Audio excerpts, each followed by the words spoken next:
You're only as good as your team.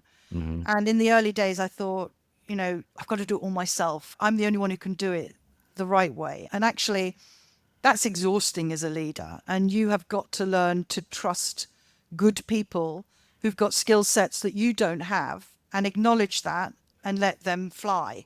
Right.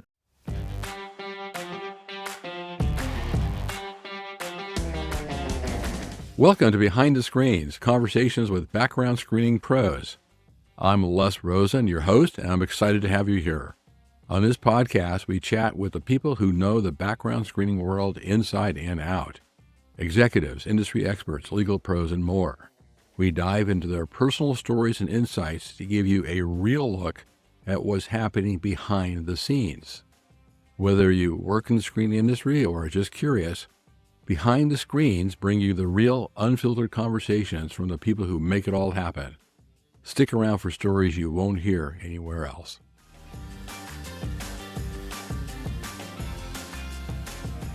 Ladies and gentlemen, good evening, good morning, good night, wherever you are. Here we are for another episode of Behind the Screens, conversations with background screening pros. And today is a very special program. I'm delighted to have with us a background screening professional who has been doing this for some time in the UK. In fact, is now on the board of directors of PBSA, and I guess I will find out in a year or two will be the first European chair of PBSA, which I think is a fantastic development and a real testament to the globalization of screening and the organization. So I think we're all looking forward to that. And by now, I'm sure that you are all aware of the fact that our guest today is none other than Ms. Susie Thomson. Susie, welcome to the program. Thank you so much, Les. I'm delighted to be here and to talk about my career, the industry. So thank you very much for having me. No, it's my pleasure. And thank you because of the time difference. I thank you for accommodating us and taking the time to talk to us. So let's start. Tell us what you're currently doing. What's your current role? What do you like about it? What do you find most interesting about it? Yeah, so as I was managing director of UK-based screening organisation from 1998 to January 2020. So focused very much in the leadership role there. And the business was acquired in June 23 by an organisation called Matrix. Matrix is a workforce management solutions organisation, so looks after recruitment and now background screening. And I was moved across to become the organization's chief operating officer. A totally new role for me, although my heart lies in operations. And what do? I look after the operations for the background screening business. So that's still Matrix Security Watchdog. I look after the operation around the workforce management business. So that's the recruitment element. I look after the supplier engagement and management aspect of the business as well. So we have some 1,000 agency suppliers who provide workers to our clients. So I look after that element of the business, and I look after general compliance across all those areas. So really diverse, from your background screening to your recruitment to your supplier management. Every day is different. And I love it. I'll be honest with you. I absolutely love it. Keeps me lively, keeps me energetic. Every day is different.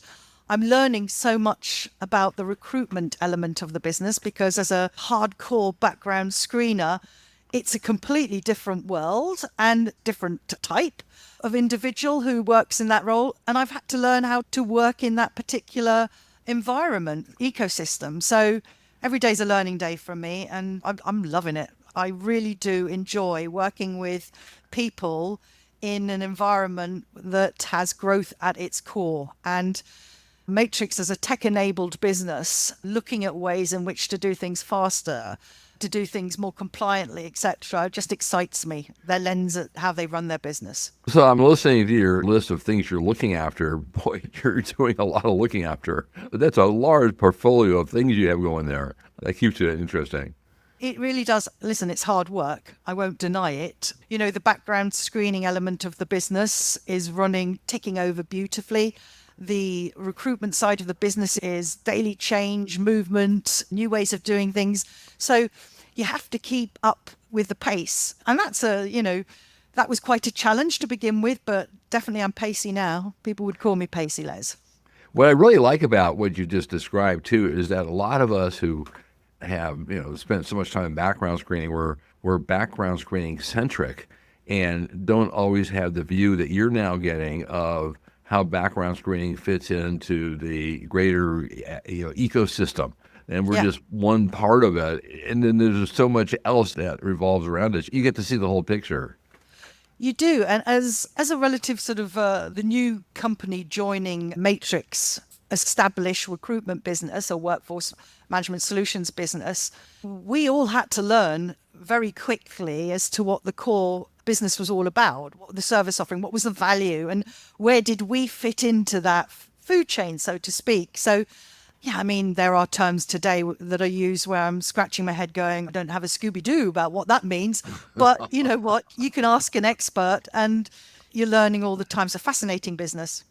That's incredible. I mean, that is true. I mean, you can always figure it out, right? You can always say, okay, yeah, great, fine, we'll get right on that. And then later go to someone and find out, okay, what are we getting on? Right. Don't we all? I mean, if we're really honest, don't we all?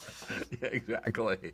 So what you're doing is fascinating and keeps you busy. What was your career path? According to the notes I had as I got to do all my strenuous in-depth preparation for these interviews, is that did you tell the story? How did you start, and how did you get to where you are now? So I'm a German and English national, so I've got 2 passports, lucky me. But that gave me also the benefit of being able to study German at university, and I studied another language, French, as well at Exeter. And if you'd have said to me as I left uni at age 22 that I would be in the background checking industry, I would have laughed, because I had full intentions of joining the Foreign Service and having perhaps a diplomatic role, which would have been my other life. But my father had set up a security company in the UK and had grown it really quickly. So physical security officers on sites. And during my uni holidays, I had the rugby club players act as security officers to earn a little bit of money. And we were this team of about 20 that literally went around the country with various events working for my father.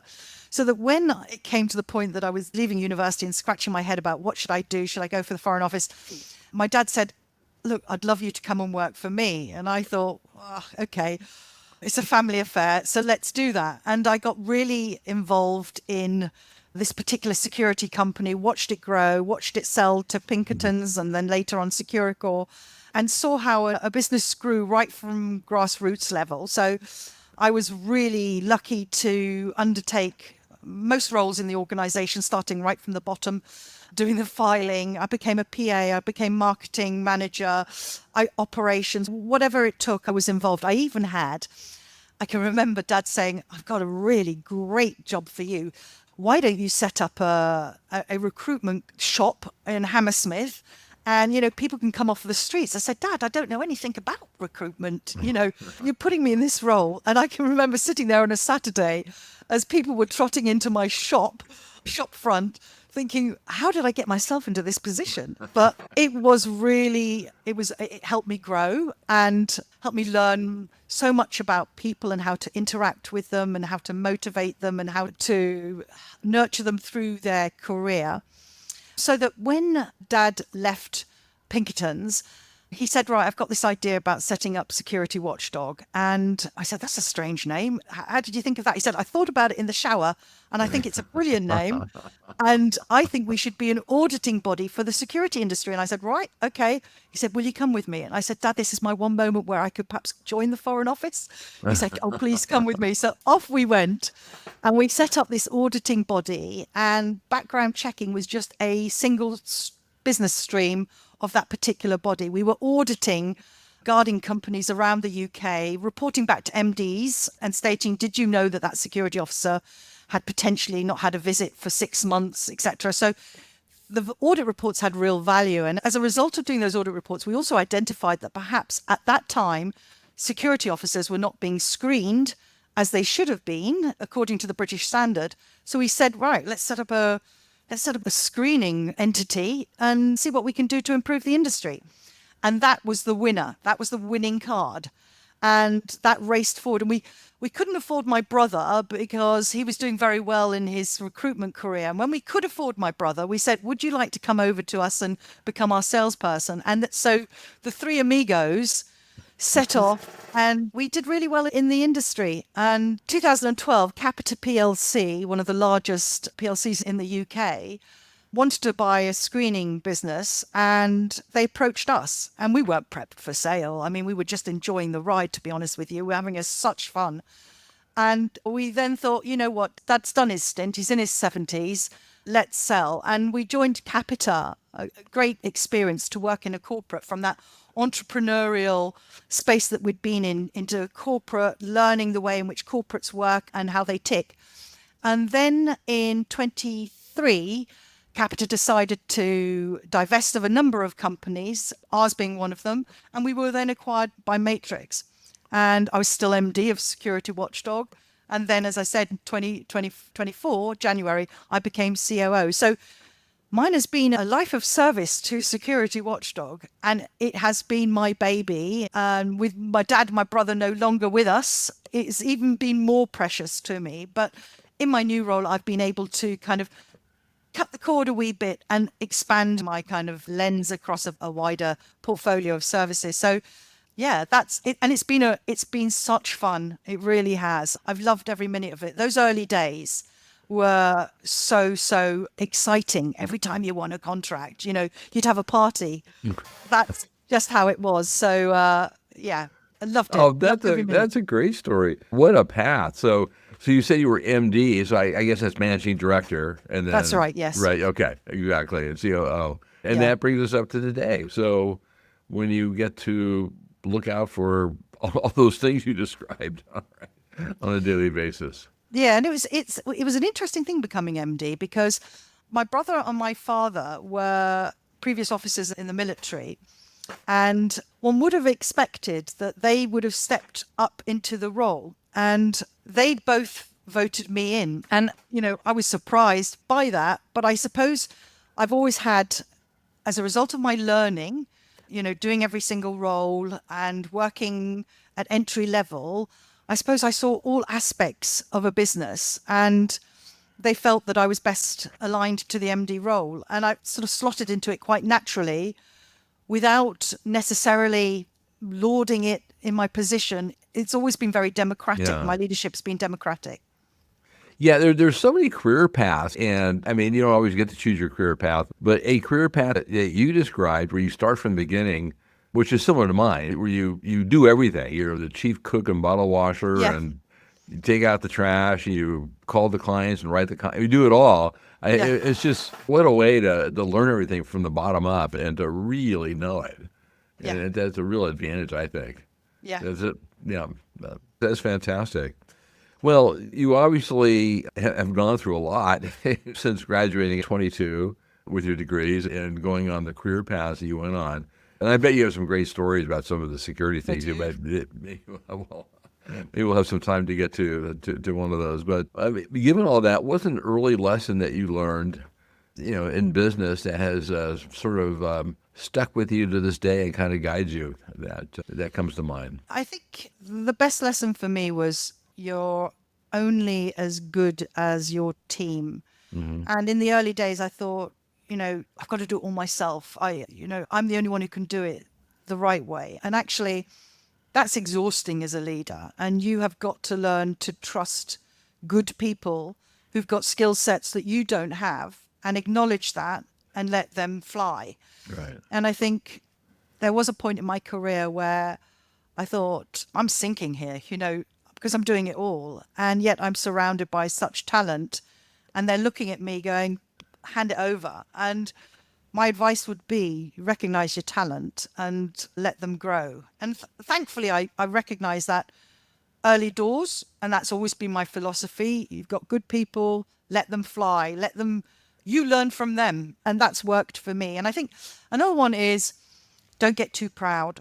And success can really go to your head sometimes. And I can remember we were on a winning trail in the early days with Security Watchdog, and my brother and myself, and one of our lovely colleagues came out of a pitch, And we had this song called The Watchdog Way, and I won't embarrass myself by singing it, but we were singing down the street, the Watchdog Way, da da da da.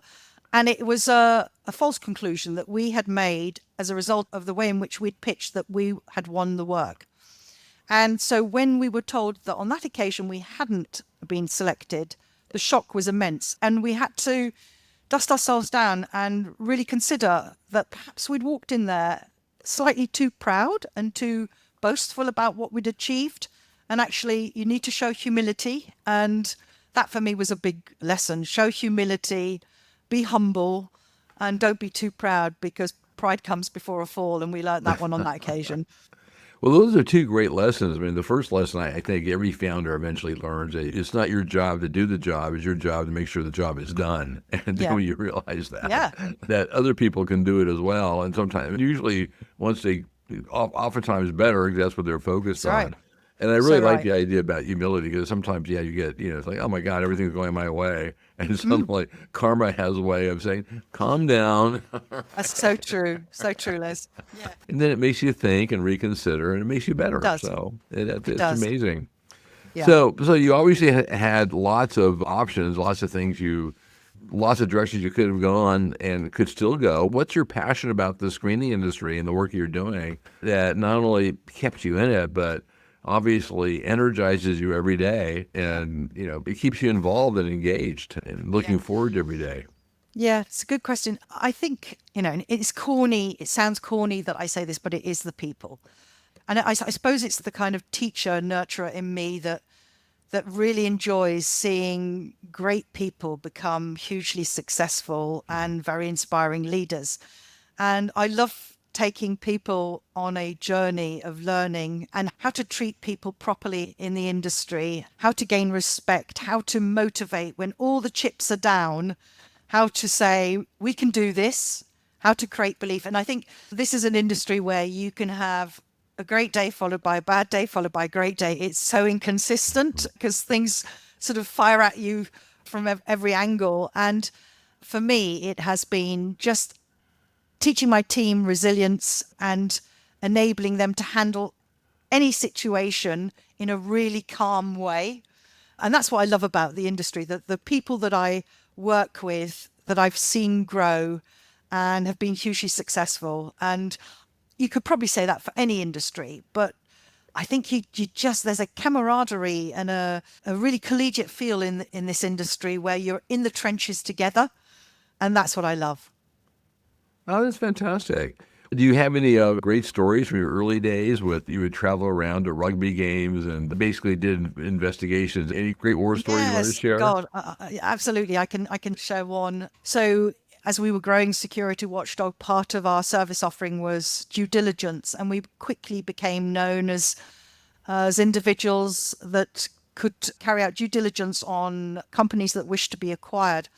And we received a call to go out to Warsaw, Poland, to review an organization that wished to be acquired and to write a report. So my dad and I toddled off to Warsaw, very poorly prepared for the kind of experience that we were going to undertake. And I can remember sort of writing our reports in the evening thinking this is a very different type of environment where people did not speak unless they were asked to speak. And I can remember going up into a control center because this particular company also had a security element to it. And it was a high-rise flat. And I got into the lift with a couple of gentlemen. And I looked down and I could see that they had guns with them. And I thought, if I come out of this alive and write this report, I will thank somebody. I really will. And we went in this lift and I was saying, please, let's get down again. And when I got down, I said, Dad, never send me alone. Yeah, so we produced our report and the business was sold. But that was such an adventure. I had not seen a Warsaw at that particular time, and what are we talking about, some 20 years ago, but who gets a chance to do something like that and tell the story and live to tell the story, basically? Yes.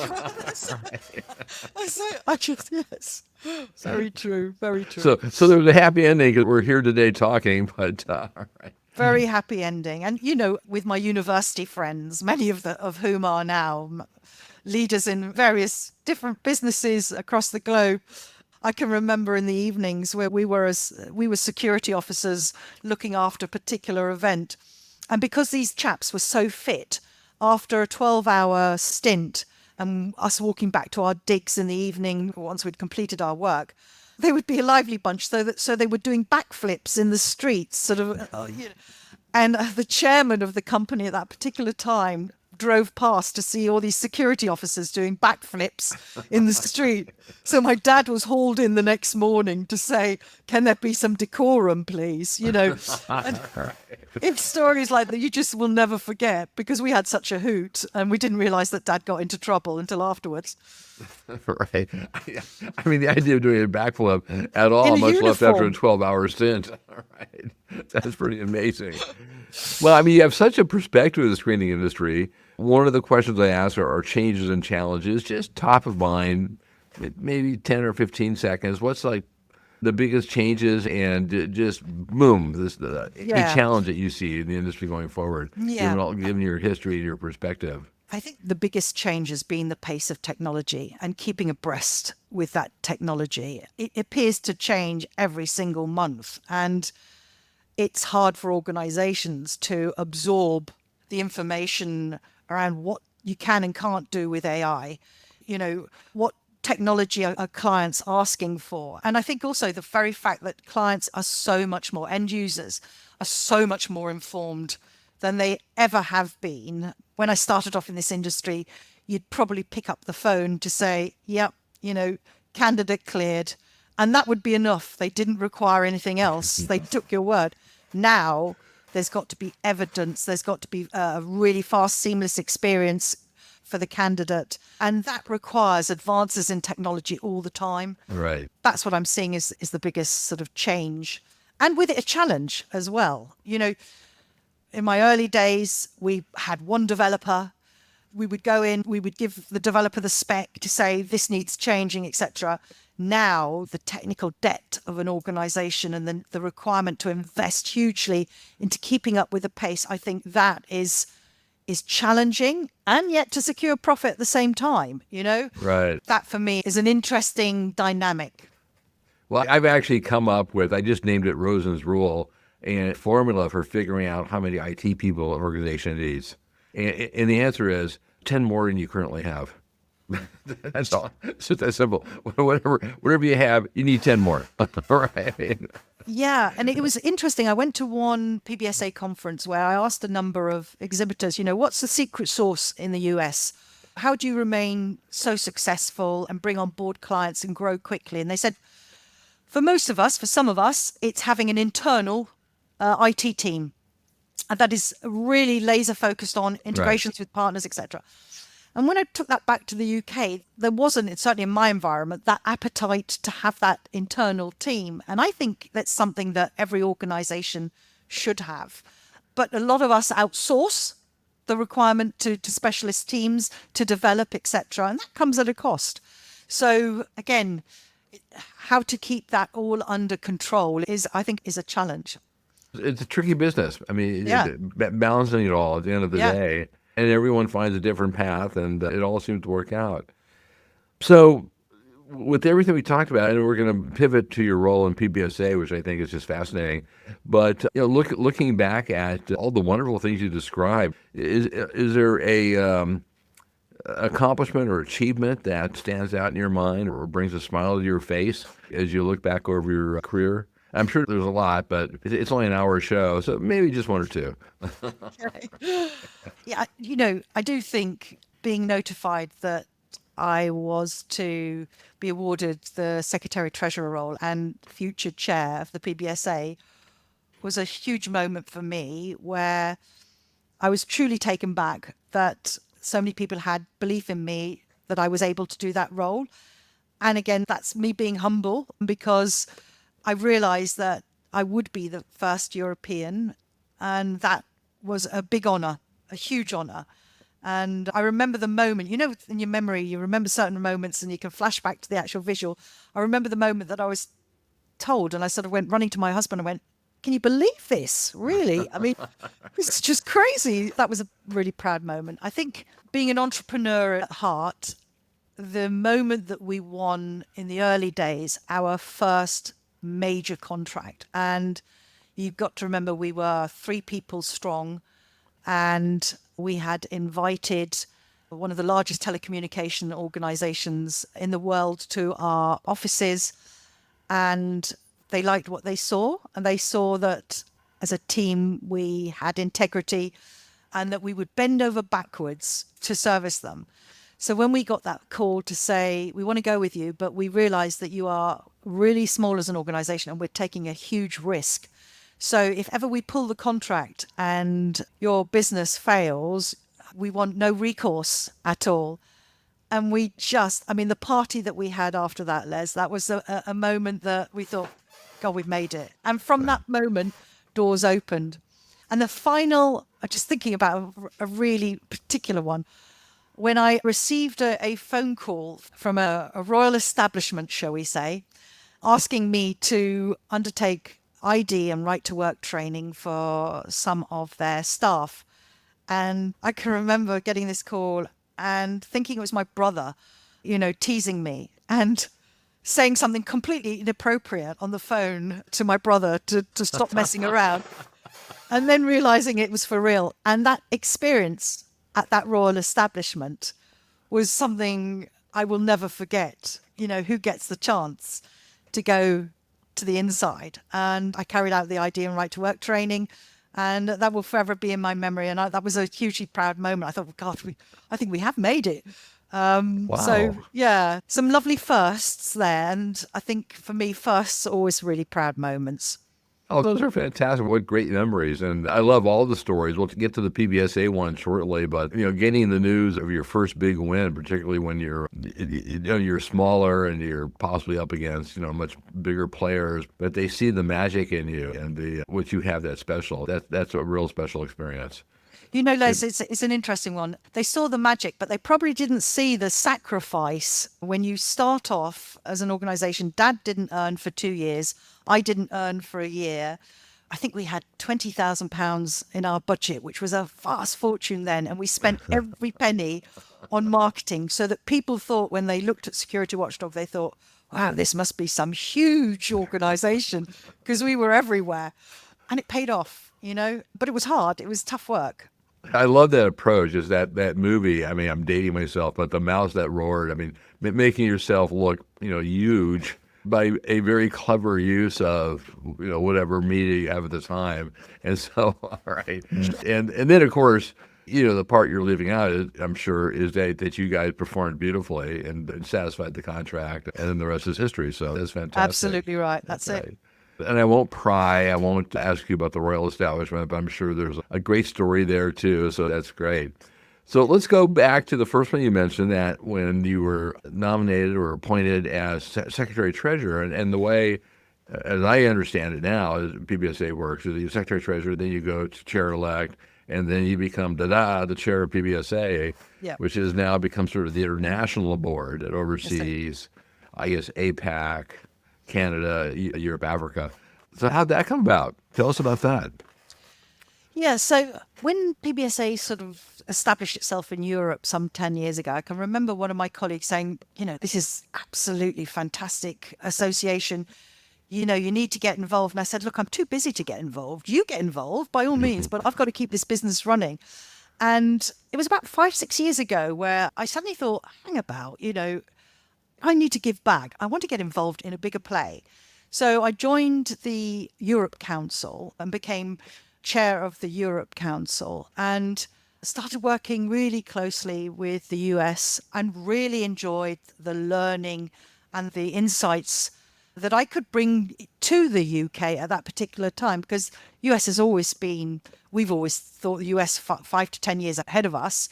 And so it almost gave me sort of a future lens to say, right, okay, they're doing that over there. We need to, in UK, be thinking about this, that, and the other.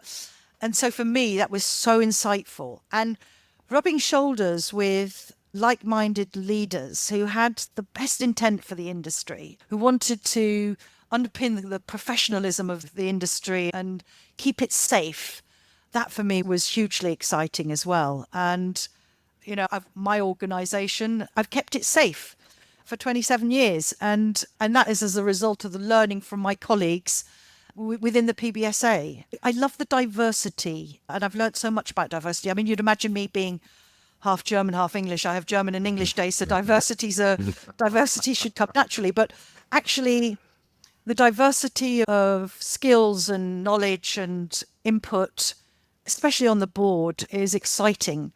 And you come away from a board meeting and think, why didn't I think about it like that?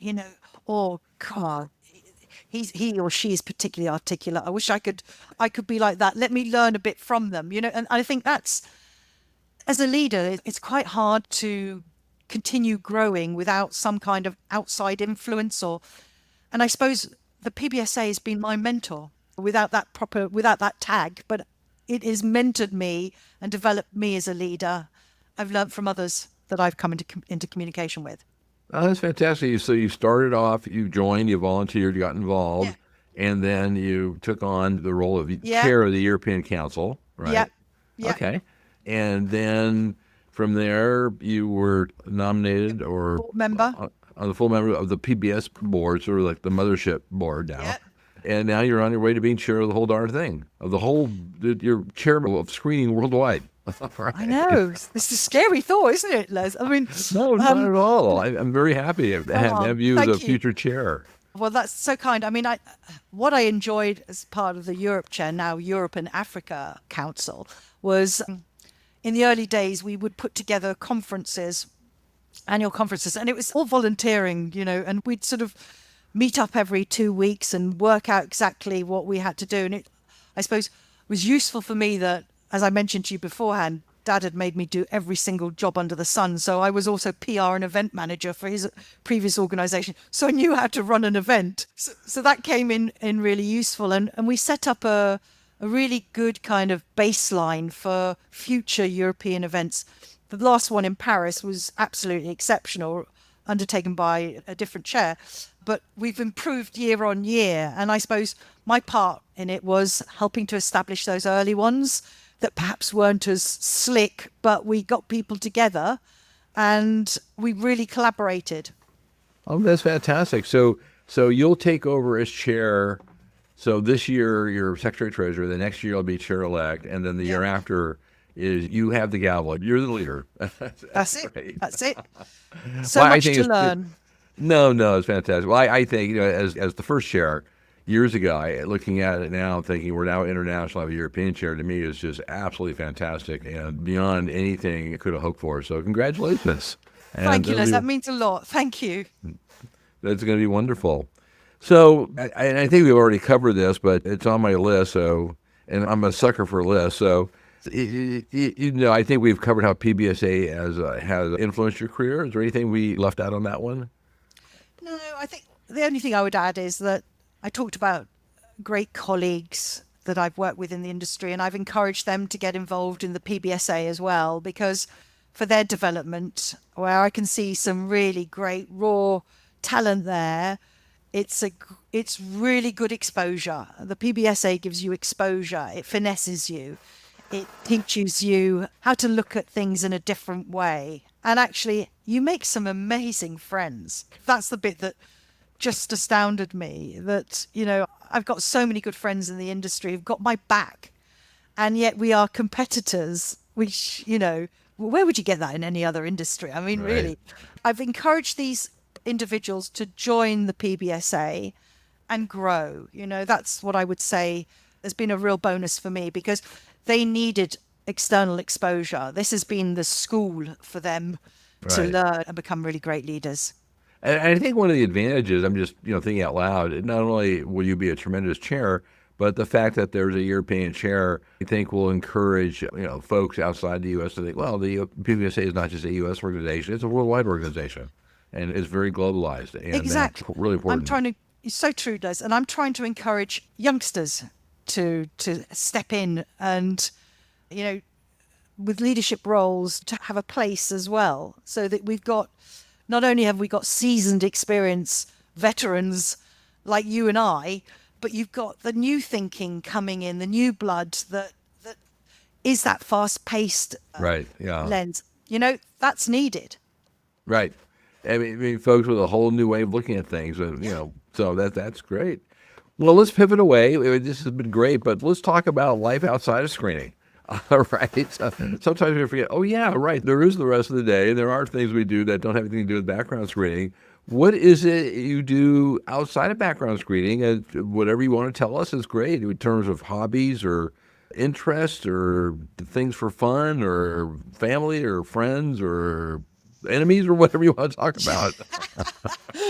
So, I mean, throughout my life, I think you go through phases of hobbies and things, don't you? Where one moment something seems really great and then bin it. But I've always been into my family and friends. So every weekend I try and see a friend and go out and catch up. And these are not high flying business people. These are creative types that are artistic and have a completely different way of looking at things. And I love that part because I just don't have the time to be creative.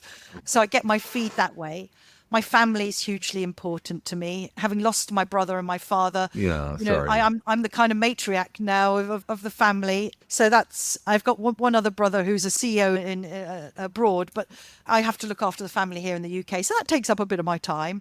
And then when I do have some spare time, I do things like I've got a lovely garden and I've got typical English garden, you know.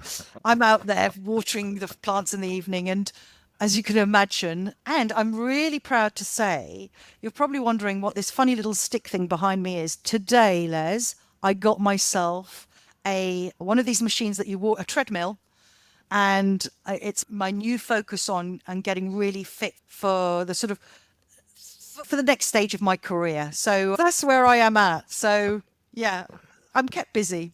Oh, that's fantastic. As long as the treadmill is used for treadmilling and not for a place to hang laundry, you're in good shape. It probably will be, but don't tell my mum. When you see you go out with your friends on weekends, I just can't help but, maybe I'm being too noisy. I mean, is it dinner? Or, is it a pub and a pint? What do you do? No, do you know? So my friends, architect, artists, furniture designers. I go and immerse myself in their worlds and I see the work that they produce and I just love it. I'll come back and, immediately I'll rearrange my house to make it more artistic or I'll paint a wall or something like that. And what do? We literally meet up across the country because they're all over the country. We meet halfway and I get my creative feed. They get their kind of, I'm here for you. I'll look after you as a friend because everybody seems to think I'll do that. I'm there for you. And we both leave having had our dose of each other. It's just such a That's lovely fantastic. experience. Yeah. In the back of my mind, I don't know why my brain went to this, but you went to Exeter. I'm just trying to remember. I know I've been to Exeter, but I can't quite remember where it is in terms of the geography of the Yeah. country. Yeah, it's southwest. It's a lovely city, not far away from the coast. It was my fourth choice of university. I was a stubborn little so-and-so. I sat my Oxbridge exam age 17 before my A levels and passed the exam, failed the interview miserably. And they said, come back when you have finished your A levels. We want to re-interview you. And typically stubborn me, I went, no, they don't want me, so I'm not going to go there. And then in Durham, I went for Durham. I failed the interview there. And they said, look, when I got my results, they said, we'd really like to have you because the person that we gave the place to didn't have your results. And I said, no, thank you. And, oh God, why? And Exeter went, yeah, we're doing an experiment of a dual degree of French and German. We'd love to have you. Oh, that's And fantastic. a lovely part of the world to grow. I did a 4-year course, was a year in France as a teaching assistant, and thoroughly enjoyed my university days and made some exceptional friends. But a lovely part of the world to study. Yeah, How did you possibly endure a year in France? I mean, oh, it was tough. it's just It was tough, Les. the things we do. Exactly. Oh dear. We're down to the final stretch, but before we let you go, there's a game I make everyone play. It's called Fun Fact. So I asked everyone to give us a fun fact about themselves that people probably wouldn't guess or wouldn't know. It could, I have to warn you, could end up being blackmail material at future conferences. But care to share with us a fun fact about yourself that people just would not know, think, or guess? At university, I shared the same tutorial group as a very famous author, all I'm going to say is Harry Potter. Oh my gosh. All right. It is true that everyone is separated by 7 degrees of separation. So through you, I Oh, know a famous author whose name shall not be said. So, well, exactly right. So, Les, I think there's a book in me. I'm pretty sure there's a book in me somewhere. oh, that is fantastic. You know, how that, the people you meet when you're younger and the No, directions they take. And it's amazing. It's utterly amazing. And another interesting fun fact about me, probably not so fun, but I'm absolutely passionate about crystals and healing, etc. And I'm a Reiki master. So, wait, a what master? Say that a again. Reiki master, Reiki. I have to And look that up. Okay. yeah, you look that up and you have to train for it. And it's all about healing with hands, etc. And it's a really interesting juxtaposition of this kind of very spiritual side of me and then this business side of me. You don't often see that in somebody. So people, when they meet me, they think, God, I've never met a leader like this, But it's all about energy, and Reiki is an energy healing. Oh, that's fantastic. So the yin and the yang. So you're Exactly. in your daily job as Clark Kent, you're just a raging business person, and at night you have other interests. Exactly That's right. right. And who would know, hey? But Who would know? I'm That is one surrounded of by the. crystals. No. That is a fun fact. Well, folks, I guess when you take over as chair, in addition to a gravel, they'll have to give you a crystal as well. Right. I'll be giving them a crystal. Well, this has been a lot of fun. I mean, I really enjoyed it. I'm really so pleased that you were able to come on the program and have spent some time. Before we go, kind of touched on this a little bit, but I always like to ask our guests that what advice you would have for people who are in the industry who are either starting off or maybe at a entry level. Maybe they're just doing criminal Q&A or basic verifications. They might be sort of, more or less at the bottom of the organizational chart, but they trying to figure out whether they want to stay in this industry or go up the chart or do other stuff. What's your general advice to folks? Yeah, I would say grab every single opportunity. Look, I think in the first 2 years when you're at entry level and you're doing some of the hardcore work, there can be days where your head is down and you're thinking, oh, not more of this. But keep at it, be resilient. And when that opportunity comes to do something else, you'll be recognized for having done an excellent job, and you'll grab that opportunity and you will grow in an organization. Moreover, you'll be seen as a real team player. Any opportunity you can get to learn more or do more. And don't be too proud. I can remember when clients came to visit our offices in the UK and the cleaners hadn't been. And I said, where is the vacuum cleaner? And I was there cleaning the offices to make sure we just looked absolutely great. And people said, don't do that. You're the boss. And I said, I need to demonstrate that no boss is too high and mighty not to do to the vacuum cleaning. And I would say, just remember that, just be humble, take every opportunity that comes your way and do it with real enthusiasm. Really remain positive, because there will be days when your head is down, and just remember the good days. I used to print off emails where somebody had said, Susie's done a great job, in doing the background checks and whatever. And I had a little file of those. And every time my head was down, I'd open up that file and I'd look at it and go, let's remember the good days. And that's got me through. And I think that enthusiasm, that positivity is contagious, and you will be noticed and you will grow. That's so true. I mean, and people who are maybe younger and doing entry level do not realize that the people that are running organizations or managing a division, you see that. You see the people that have a little bit of magic in them Yes. that just go above and beyond, and they just have their head together and they do it and they put in the effort and they care, they're concerned, and they do get promoted. They do grow. They do. And, they may not have all the skill sets that another colleague has, but they have something that actually, when you are in the front line and you want people behind you who have got your back, they're one of them. And, if for example, I can remember we had a huge workload that came in and we had 24 hours to turn it around, and it required all of us to work into the early hours of the morning. And those are the people that I would turn to and say, are you with me? And they would say, of course we're with you. And they would not do it begrudgingly. And so when that opportunity came, I'd say, right, they're the ones that need to step up to the next level now, because Exactly. and that's the way of the world, isn't it? And I like working with people who show the right attitude, have the right attitude to work. Doesn't matter that you don't have all the skill sets, but if you have the right attitude and you can contribute to the positivity and culture of an organization, we can do anything together. And I think that's really important for youngsters or anybody at entry level into this industry. Have the right attitude.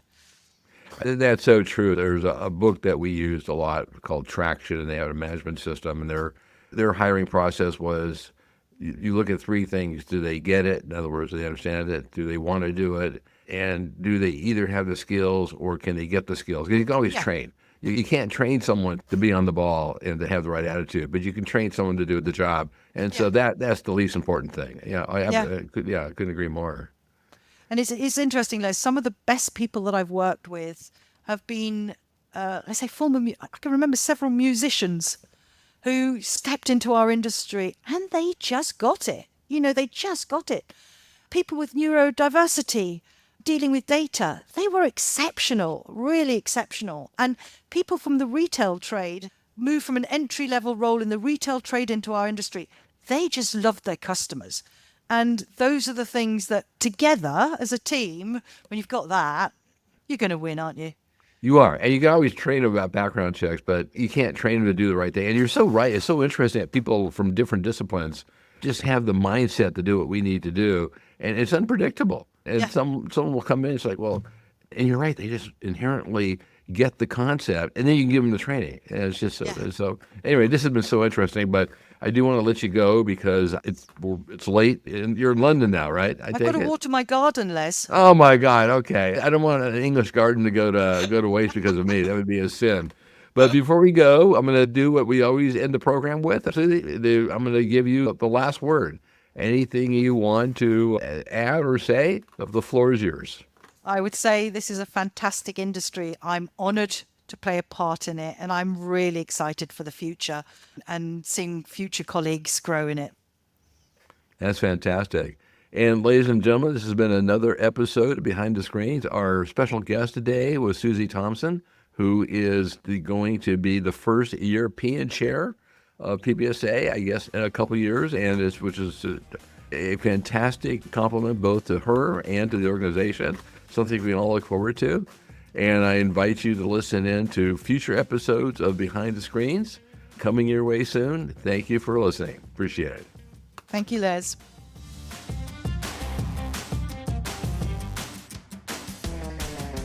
All right, that was yet another wonderful conversation with a background screening pro. If you enjoyed today's episode, don't forget to hit subscribe so you never miss an update. And hey, if you got a moment, we'd love for you to leave us a review. It really helps get the word out. For more info or to catch up on past episodes, or to make suggestions or to suggest possible future guests, head over to our website. Once again, this is your host, Les Rosen, and it's been a pleasure to bring you another episode. See you on the next episode. Thanks.